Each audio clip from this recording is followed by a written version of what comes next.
প্রিয় সাংবাদিক ভাই বোনেরা, আপনারা অবহিত আছেন জনগণের ভোটে নির্বাচিত গণপ্রজাতন্ত্রী বাংলাদেশ সরকারের 5 মাস পূর্তি উপলক্ষে আজকের আয়োজিত এই সংবাদ সম্মেলনে আপনারা উপস্থিত হয়েছেন। তার জন্য আপনাদের সবাইকে আন্তরিকভাবে ধন্যবাদ এবং কৃতজ্ঞতা জানাচ্ছি। এই সংবাদ সম্মেলন আয়োজন করার জন্য আমি ধন্যবাদ জানাই মাননীয় প্রধানমন্ত্রীর প্রেস উইংকে, মাননীয় প্রধানমন্ত্রীর প্রেস সচিব জনাব সালেহ শিবলি, অতিরিক্ত প্রেস সচিব জনাব আতিকুর রহমান রুমন, প্রধানমন্ত্রীর স্পিচ রাইটার জনাব SAM মাহফুজুর রহমান, উপ প্রেস সচিববৃন্দ জনাব জাহিদ হোসেন রনি, জনাব মুস্তফা জুলফিকার হাসান, এখানে রয়েছেন প্রেস টিমের অন্যান্য সব মেম্বারবৃন্দ, মোহাম্মদ সুজন মাহমুদ, জনাব শাহাদত হোসেন স্বাধীন, জনাব আশরাফা ইমদাদ, জনাব AKM নাজমুল হক, জনাব আব্দুল্লাহ আল মাহমুদ তামির সহ প্রত্যেককে।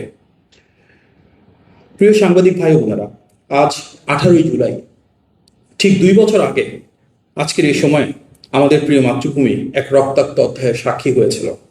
ন্যায্য অধিকার আদায়ে শান্তিপূর্ণ আন্দোলনকারীদের কণ্ঠ স্তব্ধ করতে ফ্যাসিবাদী শাসক গোষ্ঠী গুলি করে হত্যার পথ বেছে নিয়েছিল। রংপুরে আবু সাইদ, চট্টগ্রামে ওয়াসিম আকরাম, ঢাকায় ফারহান ফাইয়া সহ অসংখ্য নিরপরাধ শিক্ষার্থী ও সাধারণ মানুষের আত্মত্যাগে সে আন্দোলন পরিণত হয়েছিল সকল শ্রেণীর, সকল পেশা, সকল গণতান্ত্রিক রাজনৈতিক দলের এক গণ অভ্যুত্থানে, যার প্রবল জনরোষে ফ্যাসিবাদী শক্তির পতন ঘটে। সেই পথ পরিক্রমায় গণ আকাঙ্ক্ষার বহিঃপ্রকাশের মাধ্যমে অবাধ, সুষ্ঠু ও নিরপেক্ষ নির্বাচনের মাধ্যমে রাষ্ট্র পরিচালনায় এসেছে গণ অভ্যুত্থানে এবং গত 16 বছরে সবচেয়ে বেশি গুম, খুন, হামলা, মামলা এবং মানবাধিকার লঙ্ঘনের শিকার দল বাংলাদেশ জাতীয়তাবাদী দল BNP নেতৃত্বাধীন গণতান্ত্রিক সরকার। আমরা গভীর শ্রদ্ধা ভরে স্মরণ করছি সকল শহীদকে এবং মহান আল্লাহর দরবারে তাদের আত্মার মাগফিরাত কামনা করছি। আহতদের দ্রুত সুস্থতা প্রার্থনা করছি এবং সে আত্মত্যাগের আদর্শে একটি গণতান্ত্রিক, ন্যায়ভিত্তিক ও মানবিক বাংলাদেশ গড়ার প্রত্যয় পুনর্ব্যক্ত করছি। মাননীয় প্রধানমন্ত্রী জনাব তারেক রহমানের নেতৃত্বাধীন সরকারের মাত্র 150 দিন অর্থাৎ 5 মাস পূর্ণ হয়েছে।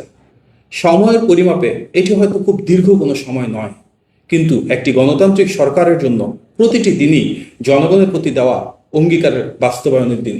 প্রতিটি মুহূর্তেই দায়িত্ব ও জবাবদিহিতা পালনের পরীক্ষা, আর প্রতিটি পদক্ষেপই মানুষের আস্থা অর্জনের নতুন সুযোগ। এই অল্প সময়ের মধ্যেই সরকার রাষ্ট্র পরিচালনায় স্বচ্ছতা, সুশাসন, জনকল্যাণ এবং মানুষের প্রত্যাশা পূরণকে সর্বোচ্চ অগ্রাধিকার দিয়ে নিরলসভাবে কাজ করে যাচ্ছে। আমরা বিশ্বাস করি জনগণের আস্থা ও বিশ্বাসই একটি সরকারের সবচেয়ে বড় শক্তি। তাই সরকারের প্রতিটি উদ্যোগ, প্রতিটি অর্জন, প্রতিটি সংস্কার এবং প্রতিটি চ্যালেঞ্জ সম্পর্কে জনগণকে অবহিত করাকে আমরা নৈতিক দায়িত্ব হিসেবে দেখি। আমরা চাই জনগণ হোক সরকারের কাজের প্রকৃত মূল্যায়নকারী। তাদের আস্থা, সমর্থন ও গঠনমূলক মতামতেই আগামী দিনের পথ চলা সরকারের সবচেয়ে বড় প্রেরণা। দীর্ঘ ফ্যাসিবাদী শাসনের অবসান ঘটিয়ে বিগত দিনের ভেঙে পড়া রাষ্ট্র কাঠামোকে পুনরুদ্ধার করার ম্যান্ডেট পেয়েছেন গণমানুষের নেতা BNP চেয়ারম্যান জনাব তারেক রহমান। দায়িত্ব হাতে নিয়ে অত্যন্ত স্বল্প সময়ের মাঝেই তিনি মানুষের আস্থার চূড়ায় অবস্থান করছেন। গত 5 মাসে জনগণের আস্থা, ভালোবাসা ও সমর্থন, ইশতেহারের আলোকে সব শ্রেণী পেশার মানুষের স্বার্থ রক্ষা, স্বল্প সময়ের চ্যালেঞ্জ মোকাবেলায় অনবদ্য সফলতা, জনগণের স্বাধীনতা ও দেশের সার্বভৌমত্বের সর্বোচ্চ অগ্রাধিকার এবং গণমানুষের প্রধানমন্ত্রীর রাষ্ট্রনায়কোচিত নেতৃত্ব, এই বহুমাত্রিক অর্জনের 5টি দিক দেশের রাজনৈতিক ইতিহাসে এক নতুন দিগন্তের উন্মোচন করেছে। একই সঙ্গে একটি মানবিক, বৈষম্যহীন, নিরাপদ, মেধাভিত্তিক, সমৃদ্ধ ও স্বনির্ভর বাংলাদেশ বিনির্মাণের পথকে সুগম করেছে। জনগণের প্রত্যক্ষ ভোটে নির্বাচিত হয়ে দায়িত্ব গ্রহণের পর সরকার মূলত গণতান্ত্রিক প্রতিষ্ঠানসমূহের পুনর্গঠন এবং অর্থনৈতিক স্থিতিশীলতা বজায় রাখাকে সর্বোচ্চ অগ্রাধিকার দিয়েছে। দ্রব্যমূল্য নিয়ন্ত্রণ, আর্থিক খাতের শৃঙ্খলা পুনরুদ্ধার, পাচারকৃত অর্থ ফেরত আনা এবং বিভিন্ন প্রকল্পের ব্যয় সাশ্রয়ী ও দুর্নীতিমুক্ত পর্যালোচনা নিশ্চিত করে সরকারের সুশাসনের দৃঢ় বার্তা। একই সাথে সাম্প্রতিক বন্যা দুর্গতদের পুনর্বাসন, বিপর্যস্ত ও লুণ্ঠিত স্বাস্থ্য ও শিক্ষা খাতের বিভিন্ন ধরনের বিনির্মাণ চলমান রয়েছে। 5 মাসের সংক্ষিপ্ত সময়ে অর্জিত সাফল্যকে ভিত্তি করে একটি অন্তর্ভুক্তিমূলক, বৈষম্যহীন এবং সমৃদ্ধশালী বাংলাদেশ বিনির্মাণের জনগণের প্রতি সরকার সম্পূর্ণ প্রতিশ্রুতিবদ্ধ। বিগত 5 মাসে আমরা দেখেছি প্রতিটি মন্ত্রণালয়ে দৃশ্যমান সাফল্য এসেছে। এই সফলতাগুলোকে আমরা মোটা দাগে 5টি বৃহৎ অর্জনে বিভক্ত করতে পারি। এখন আমরা সরকারের 5 মাসে বহুমাত্রিক অর্জনের সেই 5টি দিক আপনাদের সামনে উপস্থাপন করছি। 1. জনগণের আস্থা, ভালোবাসা ও সমর্থন। দীর্ঘদিন পর অবাধ, সুষ্ঠু ও গ্রহণযোগ্য নির্বাচনের মাধ্যমে গঠিত জনগণের এই প্রতিনিধিত্বমূলক সরকার দেশ পরিচালনায় সর্বস্তরের মানুষের আস্থাকে ধারণ করে এগিয়ে চলেছে। এই ব্যবস্থায় রাষ্ট্রীয় জবাবদিহিতা, প্রশাসনিক স্বচ্ছতা, বাক স্বাধীনতা, মানবাধিকার রক্ষা এবং আইনের অনুশাসন প্রতিষ্ঠা প্রতিটি প্রতিশ্রুতি অত্যন্ত দৃঢ়তার সাথে মাননীয় প্রধানমন্ত্রীর নেতৃত্বে রক্ষা করা হয়েছে। বিগত 2014 সালের ভোটারবিহীন একতরফা নির্বাচন, 2018 সালের আগের রাতের নির্বাচন এবং 2024 সালের একপাক্ষিক ডামি নির্বাচনের কারণে রাষ্ট্র ক্ষমতায় জনগণের প্রতিনিধিত্ব দীর্ঘকাল অনুপস্থিত ছিল। অবশেষে 2026 সালের 12 ফেব্রুয়ারি আপামর জনসাধারণ অংশগ্রহণে অনুষ্ঠিত একটি অবাধ, স্বতঃস্ফূর্ত ও নিরপেক্ষ নির্বাচনের মাধ্যমে গণতান্ত্রিক সরকার মাননীয় প্রধানমন্ত্রীর নেতৃত্বে রাষ্ট্রীয় দায়িত্ব গ্রহণ করে। ফলে দীর্ঘ প্রতীক্ষার পর জনগণ ফিরে পেয়েছে তাদের অধিকার এবং সরকার ও জনগণের মধ্যকার পারস্পরিক গভীর আস্থা ও নির্ভরতাই আজ এই রাষ্ট্র ব্যবস্থাকে একটি প্রকৃত কল্যাণমুখী গণতান্ত্রিক সরকার হিসেবে সুপ্রতিষ্ঠিত করেছে। আমরা কয়েকটি উদাহরণ হিসেবে যদি দেখি, শিশু রামিসা ধর্ষণ ও হত্যা মামলার রায় 19 দিনে এবং মেহেরপুরের শিশু ধর্ষণ মামলার রায় 29 কার্য দিবসের মধ্যে সম্পন্ন করে দ্রুততম সময়ে বিচার নিশ্চিতের নতুন নজির স্থাপিত হয়েছে। নারী ও শিশু নির্যাতন দমন আইনে মামলার ডেথ রেফারেন্স ও আপিল অগ্রাধিকারের ভিত্তিতে শুনানির পর মাত্র 1 মাসে 10টি রায় ঘোষণা। শহীদ রাষ্ট্রপতি জিয়াউর রহমানের হত্যাকারী মোজাফফর হোসেনকে ঢাকা থেকে গ্রেফতার করা হয়েছে। তিনি দীর্ঘ 45 বছর ধরে পলাতক ছিলেন। বর্তমানে তিনি সেনা হেফাজতে আছেন। এটি গোয়েন্দা সংস্থার একটি অভূতপূর্ব সাফল্য। বহুল আলোচিত তনু হত্যা মামলার আসামি এবং শরীফ ওসমান হাদি হত্যা মামলার আসামিকে পার্শ্ববর্তী দেশ থেকে গ্রেফতার এবং দেশে প্রত্যর্পণের উদ্যোগ গ্রহণ করা হয়েছে। পুলিশের সাবেক মহাপরিদর্শক বেনজির আহমেদকেও ইন্টারপোলের সহযোগিতায় দুবাইতে গ্রেফতার এবং দেশে ফিরিয়ে আনার প্রয়োজনীয় আনুষ্ঠানিকতা চলমান। জুলাই আগস্টে ছাত্র জনতার গণ অভ্যুত্থানের প্রেক্ষিতে জাতীয় সংসদে জুলাই যোদ্ধাদের দায়মুক্তি আইন পাস। সন্ত্রাস বিরোধী আইনে কোন রাজনৈতিক দল বা সংগঠনের কার্যক্রম নিষিদ্ধ করার বিধানকে সম্পৃক্ত করে জাতীয় সংসদে সন্ত্রাস বিরোধী সংশোধন বিল পাস এবং ফ্যাসিবাদী সে অপশক্তি আওয়ামী লীগের রাজনীতির ক্ষেত্রে আমাদের একটি প্রাতিষ্ঠানিক এবং সংসদীয় সিদ্ধান্ত গ্রহণ।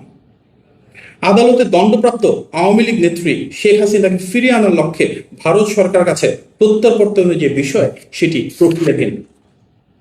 সাধারণ মানুষের আর্থিক স্বস্তি নিশ্চিত করতে বিদ্যুৎ ব্যবহারের প্রিপেইড মিটারে ধার্যকৃত অতিরিক্ত মাসিক চার্জ তাৎক্ষণিকভাবে প্রত্যাহার। গ্রামীণ স্বাস্থ্যসেবা জোরদার এবং সেই লক্ষ্যে উপজেলা হাসপাতালগুলোকে 101 শয্যায় উন্নীতকরণ। প্রতিটি ইউনিয়ন ও শহরের প্রতিটি ওয়ার্ডে থাকবে স্বাস্থ্য ইউনিট, যেখানে পাওয়া যাবে প্রাথমিক চিকিৎসা সেবা। উপজেলা হাসপাতালগুলোতে আইসিইউ সুবিধা সহ জরুরি বিভাগ, ইনডোর ও আউটডোর সেবা এবং আধুনিক প্যাথোলজি সুবিধা সার্বক্ষণিক চালু। প্রতিটি ইউনিয়নে প্রাথমিক হেলথ কেয়ার ইউনিট গঠন এবং ঘরে ঘরে স্বাস্থ্য পরীক্ষা বা হেলথ স্ক্রিনিং কার্যক্রম চালু।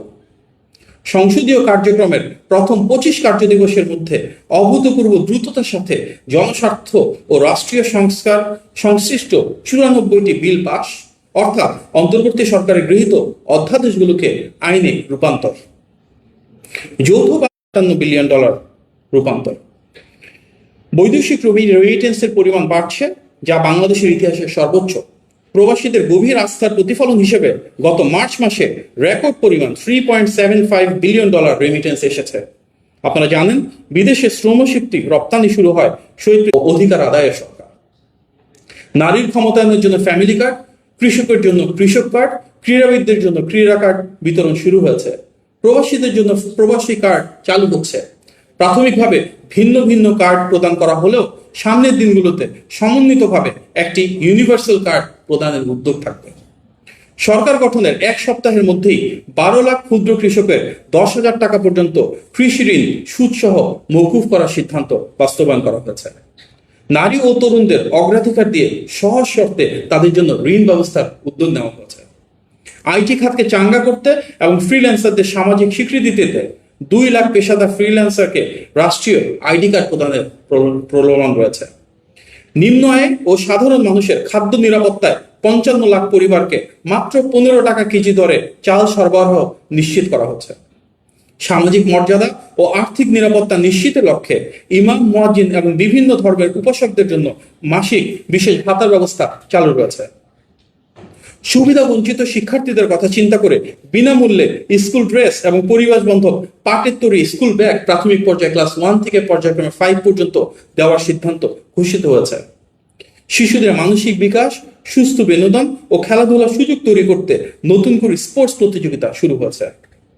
দেশের লাখো পথ শিশুর স্থায়ী পুনর্বাসন, শিক্ষা, চিকিৎসা ও সুনাগরিক হিসেবে গড়ে তোলার লক্ষ্যে 420 কোটি টাকার একটি মানবিক প্রকল্প গ্রহণ করা হয়েছে। প্রথমবারের মতো জাতীয় তসবির প্রতিযোগিতার আয়োজন করেছে সরকার। এর অংশ নিতে আগ্রহী যোগ্য প্রার্থীদের কাছ থেকে ইতিমধ্যে আহ্বান করা হয়েছে অ্যাপ্লিকেশন। মানুষ গড়ার কারিগর শিক্ষকদের জীবনযাত্রা মান উন্নয়নে তাদের সম্মানী ও বেতন ভাতা পর্যায়ক্রমে বৃদ্ধি করার ঐতিহাসিক ঘোষণা এসেছে। নারী শিক্ষার প্রসার ও নারীর ক্ষমতায়নের জন্য অনার্স বা স্নাতক পর্যন্ত সকল ছাত্রীদের জন্য শিক্ষাকে সম্পূর্ণ ফ্রি এবং তাদের জন্য মেধার ভিত্তিতে বৃত্তির ঘোষণা দিয়েছেন মাননীয় প্রধানমন্ত্রী। শিক্ষা প্রতিষ্ঠানগুলোতে স্মার্ট ক্লাসরুম স্থাপন, ফ্রি ওয়াইফাই সুবিধা প্রদান এবং পুষ্টিকর মিড ডে মিলের উদ্যোগ চলমান রয়েছে। আগামী শিক্ষাবর্ষ থেকে প্রাথমিক ও মাধ্যমিক স্তরে শিক্ষার্থীদের জন্য খেলাধুলা, সংস্কৃতি, কারিগরি শিক্ষা ও আনন্দঘন শিখন ভিত্তিক সম্পূর্ণ নতুন 4টি পাঠ্যপুস্তক যুক্ত করার প্রক্রিয়া চলমান রয়েছে। ক্রীড়াকে পেশা হিসাবে প্রতিষ্ঠার লক্ষ্যে এবং খেলাধুলার প্রসারে 64টি জেলায় আধুনিক স্পোর্টস ভিলেজ তৈরির উদ্যোগের অংশ হিসাবে 10টির নান্দনিক নকশা চূড়ান্ত হয়েছে। বিদেশে উচ্চশিক্ষায় আগ্রহী শিক্ষার্থীদের ব্যাংক গ্যারান্টি বা ব্যাংক সলভেন্সি সাপোর্ট হিসাবে 10 লক্ষ টাকা পর্যন্ত ঋণ দেওয়ার জন্য উদ্যোগ গ্রহণ করে তা কার্যকর করা হয়েছে। নতুন ও তরুণ ব্যবসায়ী উদ্যোক্তাদের স্টার্ট আপ প্রতিযোগিতা করার জন্য 500 কোটি টাকার ঋণের তহবিল গঠন করা হয়েছে এবং সেখান থেকে তাদেরকে সিড ফান্ডিং বা গ্র্যান্টও প্রদান করা হবে।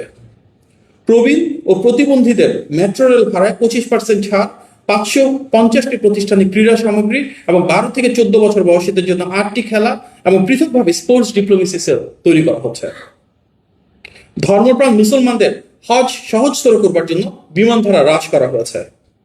দেশ জুড়ে তারুণ্য এবং নারীকে প্রাধান্য দিয়ে কর্মসংস্থান সৃষ্টির জন্য এমপ্লয়মেন্ট এক্সচেঞ্জ চালুর উদ্যোগ গ্রহণ করা হয়েছে এবং বিশ্বের প্রতিটি দূতাবাসে কর্মসংস্থানের জন্য তাদের জন্য ডিমান্ড ম্যাপিং এর কথা ইতিমধ্যে কার্যকর রয়েছে, যার উপর ভিত্তি করে কোন দক্ষতা, কোন স্কিল সেটের কি পরিমাণ কর্মসংস্থান বিশ্বের বিভিন্ন দেশে রয়েছে সেটি নিরূপণের মাধ্যমে বাংলাদেশের বিভিন্ন টেকনিক্যাল এবং কারিগরি শিক্ষার সাথে সেটিকে সন্নিবেশ করা হচ্ছে। স্বাস্থ্য খাতে দীর্ঘদিনের জনবল সংকট নিরসনে শূন্য পদের তথ্য সংগ্রহের কাজ চলমান এবং 1 লক্ষ নতুন স্বাস্থ্যকর্মী নিয়োগ করা হচ্ছে, যার মধ্যে শতকরা 80% হবেন নারী। সরকারি হাসপাতালগুলোতে ইতিমধ্যে ফ্রিতে ডেঙ্গু টেস্ট করার ব্যবস্থা করা হয়েছে। শহরের অব্যবহৃত প্রায় 200টি সরকারি ভবনকে অত্যন্ত দ্রুততম সময়ে আধুনিক মাতৃসদন, ক্লিনিক ও চিকিৎসা কেন্দ্রে রূপান্তরের উদ্যোগ নেওয়া হয়েছে। তৃণমূলের উন্নয়নকে ত্বরান্বিত করতে অত্যন্ত মর্যাদা ও উৎসবমুখর পরিবেশে প্রথমবারের মতন জাতীয় পল্লী উন্নয়ন দিবস পালন করা হচ্ছে। সারা দেশে কৃষি পণ্যের অপচয় রোধ এবং চাষিদের উৎপাদিত পণ্যের সঠিক মূল্য নিশ্চিত করতে 2000টি আধুনিক মিনি কোল্ড স্টোরেজ স্থাপনের পরিকল্পনা হয়েছে। মাননীয় প্রধানমন্ত্রী নবায়নযোগ্য সৌর বিদ্যুৎ অন গ্রিড রুফটপ প্রকল্পের উদ্বোধন করেন, যার মাধ্যমে প্রতি বছর 1000 মেগাওয়াট হারে 5 বছরে 5000 মেগাওয়াট যোগ করার পরিকল্পনা এবং সব জেলা প্রশাসকের কার্যালয়, সরকারি ভবন ও শিক্ষা প্রতিষ্ঠানে যতটা সম্ভব রুফটপ সোলার প্যানেল ব্যবহার এবং সারা বাংলাদেশ জুড়ে সোলার এনার্জির উপর বিশেষ গুরুত্ব প্রদান করা হচ্ছে। বিএনপি নির্বাচনী ইশতেহারে যেসব প্রতিশ্রুতি ছিল আমরা দেখছি সেটিকে রাষ্ট্র সংস্কার ও মানুষের ভাগ্য পরিবর্তনের মহা পরিকল্পনায় অংশদারিত্বের মাধ্যমে সুনিশ্চিত করা হচ্ছে। মাননীয় প্রধানমন্ত্রী জনাব তারেক রহমানের নেতৃত্বে ইশতেহারের কর্মসূচিগুলো ইতিমধ্যে বাস্তবায়ন শুরু হয়েছে এবং জনগণের ম্যান্ডেট নিয়ে এই নির্বাচিত সরকার একটি বৈষম্যহীন সমৃদ্ধ নতুন বাংলাদেশ করার অঙ্গীকার নিয়ে দুর্বার গতিতে এগিয়ে চলেছে।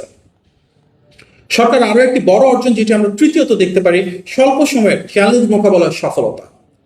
বিগত ফ্যাসিবাদের পতনের পর ধ্বংসস্তূপে পরিণত হওয়া রাষ্ট্র কাঠামো, ভঙ্গুর অর্থনীতি এবং সামাজিক বিশৃঙ্খলা পুনর্গঠনের এক মহা সংকটকালে বর্তমান জনবান্ধব সরকার রাষ্ট্র পরিচালনার দায়িত্ব গ্রহণ করে। দায়িত্ব গ্রহণের পর থেকে নানাবিধ চ্যালেঞ্জ মোকাবেলা করে দেশ ও জাতিকে একটি সুসংহত অবস্থানে নিয়ে আসতে সক্ষম হয়েছে। বিশ্বব্যাপী তীব্র জ্বালানি ও তেল সংকট থাকা সত্ত্বেও সঠিক ব্যবস্থাপনার কারণে অভ্যন্তরীণ বাজারে জ্বালানি তেলের দাম সর্বনিম্ন রাখা ও স্বাভাবিক সরবরাহ নিশ্চিত হয়েছে। দায়িত্ব গ্রহণের প্রথম মাসেই কার্যকর বাজার মনিটরিং এর মাধ্যমে রমজান ও ঈদ উল ফিতরে নিত্যপণ্যের দাম নিয়ন্ত্রণ এবং রেলে নারীদের জন্য পৃথক কামরার বরাদ্দ, শ্রমিক বান্ধব সরকার হিসেবে শ্রমিকদের যথাসময়ে বেতন, বোনাস এবং বকেয়া প্রাপ্তি নিশ্চিতের মাধ্যমে আমরা দেখেছি কিভাবে ঈদকে উচ্চ মুখর করে ফেলা হয়েছে। ঈদ উল আজহায় ভারতীয় গরুর অবৈধ প্রবেশ সম্পূর্ণ বন্ধ করে খামারিদের ন্যায্য মূল্য নিশ্চিত করা এবং রেকর্ড 8 থেকে 12 ঘন্টার মধ্যে দেশের অধিকাংশ এলাকায় শতভাগ পশুর বর্জ্য অপসারণ করা। বিভিন্ন অপপ্রচার ও ষড়যন্ত্র থাকা সত্ত্বেও বিভিন্ন ধর্মাবলম্বীদের ধর্মীয় অনুষ্ঠান শান্তিপূর্ণভাবে আয়োজন। 2026-27 অর্থ বছরের জন্য 9.38 লক্ষ কোটি টাকার বাজেট ঘোষণা, অর্থনৈতিক পুনরুদ্ধার, স্থিতিশীলতা ও কাঠামোগত সংস্কারের জন্য 3R অর্থাৎ রিকভারি, রেস্টোরেশন এবং রিকনস্ট্রাকশন কৌশল গ্রহণ।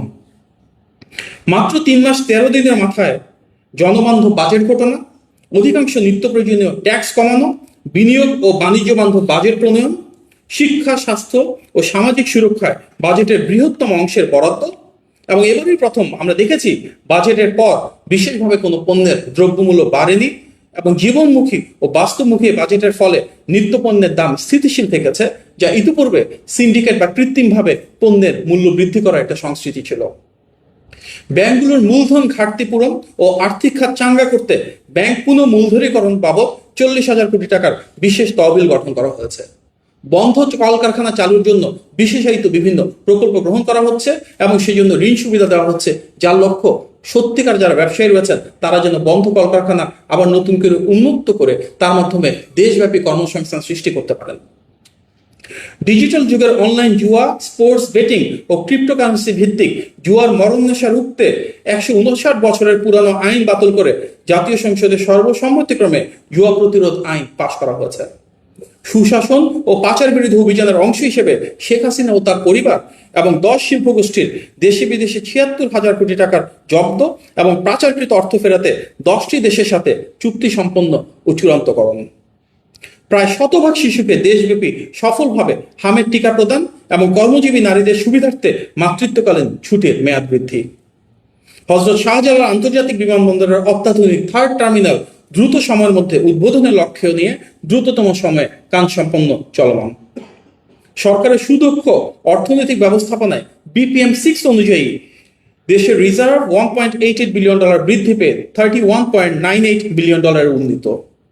বিগত ফেব্রুয়ারি থেকে জুন 2026 সময়ে 20.0 টাকার বর্জ্য প্রক্রিয়াজাত করে 42.5 মেগাওয়াট বিদ্যুৎ উৎপাদন করা সম্ভব এবং 2028 সালের আগস্ট থেকে জাতীয় গ্রিডে বিদ্যুৎ সরবরাহের লক্ষ্যমাত্রা নির্ধারণ।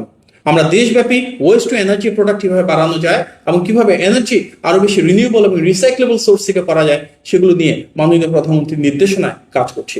সরকার একটি বড় অর্জন আমরা যদি চতুর্থ পয়েন্ট দেখি, জনগণের স্বাধীনতা ও দেশের সার্বভৌমত্ব সেটি রক্ষায় সর্বোচ্চ অগ্রাধিকার।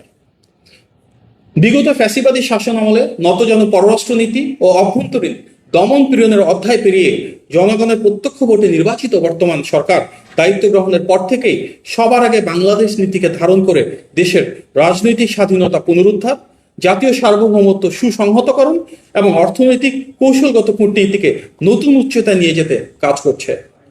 সবার আগে বাংলাদেশ নীতিকে ধারণ করে পারস্পরিক সমতা, ন্যায্যতা, আত্মমর্যাদা ও জাতীয় স্বার্থকে প্রাধান্য দিয়ে সরকার বৈশ্বিক পরিসরে বাংলাদেশের মর্যাদা বৃদ্ধি, বৈদেশিক বিনিয়োগ আকর্ষণ, দীর্ঘদিনের আমলাতান্ত্রিক জটিলতা নিরসন, সীমান্ত আকাশসীমার নিরাপত্তা জোরদার এবং ব্যবসা বাণিজ্য ও রাষ্ট্র সংস্কারে গতিশীল উদ্যোগ গ্রহণ করেছে।